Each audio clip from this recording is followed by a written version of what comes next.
ਤੁਸੀਂ ਦੇਖ ਰਹੇ ਹੋ ਪੰਜਾਬੀ ਪ੍ਰਚਾਰ ਟੀਵੀ ਤੇ ਮੈਂ ਤੁਹਾਡਾ ਪ੍ਰਾਹੁਣਚਾਰ ਮੀਆਂ ਆਸਫ ਅਲੀ ਤੇ ਮੇਰੇ ਨਾਲ ਇਸ ਟਾਈਮ ਦਰਬਾਰ ਸਾਹਿਬ ਗੁਰਦੁਆਰੇ ਦੇ ਵਿੱਚ ਇੱਕ ਫੈਮਿਲੀ ਮੌਜੂਦ ਆ।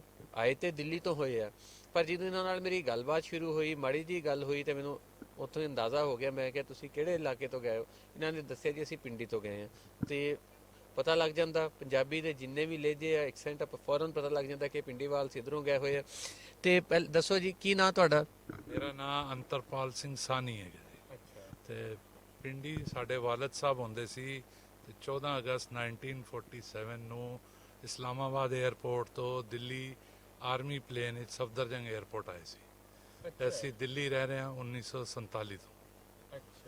ਤੇ ਇੱਥੋਂ 200 ਸਾਲ ਪਿੰਡੀ ਰਹਿੰਦੇ ਸਨ ਉਸ ਤੋਂ ਪਹਿਲੇ। ਤੇ ਮੌਕਾ ਮਿਲਿਆ ਤੇ ਅਸੀਂ ਕਿਹਾ ਦਰਸ਼ਨ ਕਰਕੇ ਆਈਏ ਜੀ। ਨਾਲ ਐਕਸਾਈਟਮੈਂਟ ਵੀ ਸੀ ਬਹੁਤ ਜ਼ਿਆਦਾ ਕਿ ਪਾਕਿਸਤਾਨ ਜਾਵਾਂਗੇ, ਬੱਚਿਆਂ ਨੂੰ ਵੀ ਹੋਰ ਜ਼ਿਆਦਾ ਸੀਗੀ ਕਿ ਪਾਕਿਸਤਾਨ ਜਾਈਏ। ਬਸ ਇਹੀ ਸੀ ਜੀ। ਤੇ ਕਦੀ ਪਿੰਡੀ ਵੀ ਜਾਣ ਆਉਣ ਹੋਇਆ? ਪਿੰਡੀ ਨਹੀਂ, ਲਾਹੌਰ ਗਏ ਸੀ ਜੀ 3-4 ਸਾਲ ਪਹਿਲੇ, ਪਰ ਪਿੰਡੀ ਨਹੀਂ, ਲਾਹੌਰ ਦਾ ਹੀ ਸਪੈਸੀਫਿਕ ਵੀਜ਼ਾ ਸੀ ਤੇ ਜਾਣਾ ਨਹੀਂ ਹੋ ਪਾਇਆ। ਅੱਛਾ ਭਾਬੀ ਤੁਸੀਂ ਦੱਸੋ ਜੀ, ਤੁਹਾਡਾ ਕੀ ਨਾਂ ਤੇ ਦੂਜੀ ਗੱਲ ਹੈ ਕਿ ਕਿਹਦਾ ਲੱਗਿਆ ਇੱਥੇ ਆ ਕੇ? ਮੇਰਾ ਨਾਮ ਹਰਪ੍ਰੀਤ ਕੌਰ ਹੈ। ਮੈਨੂੰ ਇੱਥੇ ਆ ਕੇ ਬੜਾ ਅੱਛਾ ਲੱਗਿਆ, ਬੜਾ ਹੀ ਅੱਛਾ ਲੱਗ ਰਿਹਾ, ਬੜਾ ਅੱਛਾ ਮਾਹੌਲ ਹੈ। ਸਭ ਕੁਝ ਬਹੁਤ ਅੱਛੇ ਤਰੀਕੇ ਨਾਲ ਕੀਤਾ ਹੋਇਆ। ਅੱਛਾ, ਐਲੀਮੈਂਟ ਬਹੁਤ ਅੱਛਾ ਹੈਗਾ, ਬਹੁਤ ਹੀ ਸ਼ਾਨਦਾਰ ਤਰੀਕੇ ਨਾਲ, ਭव्य ਤਰੀਕੇ ਨਾਲ ਬਣਾਇਆ ਹੈ।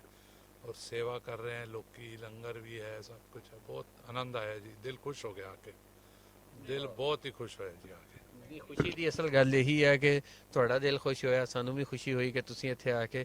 ਹਾਂਜੀ ਬੇਟਾ ਕੀ ਨਾਂ? यशवीर सिंह सानी। ਤੇ ਕਿਹਦਾ ਲੱਗਿਆ ਇੱਥੇ ਆ ਕੇ? बहुत बढ़िया किया उन्होंने, बड़ा अच्छा बनाया गुरुद्वारा। ਅੱਛਾ ਇਹ ਤੇ ਚਲੋ ਗੱਲਾਂ ਹੁੰਦੀਆਂ ਰਹਿਣਗੀਆਂ। ਇੱਕ ਹੋਰ ਗੱਲ ਤੁਹਾਨੂੰ ਮੈਂ ਦੱਸਾਂ, ਆ ਪੂਰਾ ਜਿਹੜਾ ਫੈਮਿਲੀ ਆ ਅਮੂਮਨ ਲੋਕਾਂ ਨੂੰ ਦੇਖੀਦਾ ਤੇ ਕਈ ਵਾਰੀ ਪਤਾ ਲੱਗ ਜਾਂਦਾ ਕਿ ਫੈਮਿਲੀ ਇਕੱਠੀ ਆ। ਤੇ ਆਹ ਦੇਖੋ ਤੁਸੀਂ, ਆ ਸਾਰੇ ਭੈਣ ਭਰਾ ਜਿੰਨੇ ਆ, ਇਹਨਾਂ ਦੇ ਮਾਤਾ ਪਿਤਾ ਸਾਰੇ ਇੱਕੋ ਜਿਹੇ ਆ ਬਿਲਕੁਲ। ਆ ਜ਼ਰਾ ਫੈਸਲ ਦਿਖਾ, ਸਾਰੇ ਹੀ ਨਾ ਬੜੇ ਇੱਕੋ ਜਿਹਾ, ਪਤਾ ਲੱਗ ਜਾਂਦਾ ਇਹਨਾਂ ਨੂੰ, ਦੂਰੋਂ ਦੇਖ ਕੇ ਬੰਦਾ ਪਛਾਣ ਲਏਗਾ ਕਿ ਇੱਕੋ ਹੀ ਫੈਮਿਲੀ ਆ ਰਹੀ ਆ। ਇਹ ਸਾਰੇ ਭੈਣ ਭਰਾ ਤੇ ਆ ਇਹਨਾਂ ਦੇ ਅੱਬਾ ਜੀ ਆ ਤੇ ਨਾਲ ਅੰਮੀ ਜੀ ਆ। ਤੇ ਯਾਨੀ ਕਿ ਬੜੇ ਘੱਟ ਫੈਮਿਲੀ ਐਸੀਆਂ ਵੈਸੇ ਮੈਂ ਦੇਖੀਆਂ, ਅਕਸਰ ਦਾ ਪਤਾ ਵੀ ਲੱਗ ਜਾਂਦਾ, ਪਰ ਆਹ ਦੇ ਬਿਲਕੁਲ ਇੱਕੋ ਜਿਹੇ ਆ, ਜਿੱਦਾਂ ਉਹ ਇੱਕੋ ਹੀ ਫਰਮੇ ਦੇ ਨਹੀਂ ਬਣੇ ਹੁੰਦੇ, ਘੜ ਕੇ ਬਣਾਏ ਹੁੰਦਾ ਜਿਹਨੂੰ ਕਹੀਦਾ, ਇੱਕੋ ਜਿਹੇ ਸਾਰੇ। ਬਹਰਾਲ ਜੀ ਖੁਸ਼ੀ ਹੋਈ ਬਹੁਤ, ਦੇਖਿਆ ਤੁਸੀਂ, ਅੱਗੇ ਵੀ ਦੇਖੋ ਤੇ ਗਾਂ ਵੀ ਆਉਂਦੇ ਰਹੋ। ਤੇ ਕਦੀ ਤੁਹਾਨੂੰ ਪਿੰਡੀ ਆਉਣ ਦਾ ਵੀ ਮੌਕਾ ਮਿਲੇ ਤੇ ਖੁਸ਼ੀ ਸਾਨੂੰ ਹੋਏਗੀ ਕਿ ਤੁਸੀਂ ਉੱਥੇ ਜਾ ਕੇ ਆਪਣੇ ਜਿਹੜੇ ਪੁਰਖਾਂ ਦਾ ਤੁਹਾਡਾ ਘਰ ਆ ਉਹ ਦੇਖ ਕੇ ਆ ਸਕੋ। ਜਦੋਂ ਪਿੰਡੀ ਜਾਓਗੇ ਤਾਂ ਉੱਥੇ ਕੀ ਕੀ ਦੇਖੋਗੇ? ਪਿੰਡੀ ਦੇਖਦੇ ਹਾਂ ਜੀ, ਹੁਣ ਅਸੀਂ ਤਾਂ ਪਹਿਲੀ ਵਾਰ ਜਾਵਾਂਗੇ, ਅਸੀਂ ਉੱਥੇ ਸੀਗੇ ਹੀ ਨਹੀਂ। ਵਾਲਦ ਸਾਹਿਬ ਸੀਗੇ, ਉਹਨਾਂ ਨੂੰ ਪੁੱਛਾਂਗੇ, ਉਹਨਾਂ ਦੇ ਅੱਗੇ ਜਿਹੜੇ ਰਿਸ਼ਤੇਦਾਰ ਆ ਉਹਨਾਂ ਨੂੰ ਪੁੱਛਾਂਗੇ ਕਿੱਥੇ ਜਾਣਾ ਹੈ, ਕਿਹੜੀ ਜਗ੍ਹਾ ਦੇਖੀਏ। ਅੱਛਾ ਵਾਲਾ ਸਾਹਿਬ ਹਾਲੇ ਹੈਗੇ ਤੁਹਾਡੇ? ਅੱਛਾ ਇਹ ਬੜੀ ਗੱਲ ਆ ਕਿ ਇਹਨਾਂ ਦੇ ਅੱਬਾ ਜੀ ਜਿਹੜੇ ਇੱਥੋਂ ਗਏ ਸੀਗੇ ਸੰਨ 47 ਜਦੋਂ ਪਾਰਟੀਸ਼ਨ ਹੋਈ, ਉਹ ਵੀ ਹੈਗੇ ਆ ਤੇ ਉਹ ਵੀ ਯਾਦ ਕਰਦੇ ਆ ਆਪਣੇ ਪਿੰਡੀ ਨੂੰ ਬਹੁਤ ਜ਼ਿਆਦਾ ਜੀ। ਅੱਜ ਘਰ ਚਨੇ ਬਣਦੇ ਨੇ, ਉਹ ਚਿੱਟੇ ਛੋਲੇ ਬਣਦੇ ਨੇ ਤੇ ਉਹਨੂੰ ਅਸੀਂ ਅੱਜ ਵੀ ਪਿੰਡੀ ਚਨਾ ਹੀ ਕਹੀਦਾ ਦਿੱਲੀ ਵਿੱਚ। ਮਸਾਲੇਦਾਰ ਪਿਆਜ਼ ਟਮਾਟਰ ਪਾ ਕੇ ਉਹ ਬਣਦੇ, ਉਹ ਪਿੰਡੀ ਚਨੇ ਤੋਂ ਹੀ ਅਸੀਂ ਕਹੀਦਾ। ਘਰ ਵੀ ਉਹਨੂੰ ਕਹੀਦਾ ਆਪਣੇ ਸ਼ੈਫ ਨੂੰ ਕਿ ਪਿੰਡੀ ਚਨੇ ਬਣਾ ਵੀ। ਹਾਂ ਉਹਦਾ ਨਾਮ ਪਿੰਡੀ ਚਨਾ ਹੈ। ਅੱਛਾ ਹਾਂ, ਕਿ ਪਿੰਡੀ ਵਾਲੇ ਚਨੇ ਬਣਾਓ, ਮਸਾਲੇ ਵਾਲੇ, ਕਾਲੇ ਮਸਾਲੇ, ਜੀਰਾ ਔਰ ਗਰਮ ਮਸਾਲਾ ਪਾ ਕੇ। ਅੱਛਾ ਬਸ ਇਸ ਤਰ੍ਹਾਂ ਹੀ ਜੀ, ਕੋਈ ਫਰਕ ਤਾਂ ਹੈ ਨਹੀਂ, ਲੋਕਾਂ 'ਚ ਫਰਕ ਤਾਂ ਹੈ ਨਹੀਂ। ਬਸ ਹੁਣ ਇਹ ਲਾਈਨ ਇੱਕ ਖਿੱਚੀ ਹੋਈ ਹੈ, ਉਸ ਕਰਕੇ ਫਰਕ ਹੈ, ਨਹੀਂ ਤੇ ਜ਼ਬਾਨ ਵੀ ਹੋਈ ਹੈ, ਬੰਦੇ ਵੀ ਹੋਈ ਹੈ।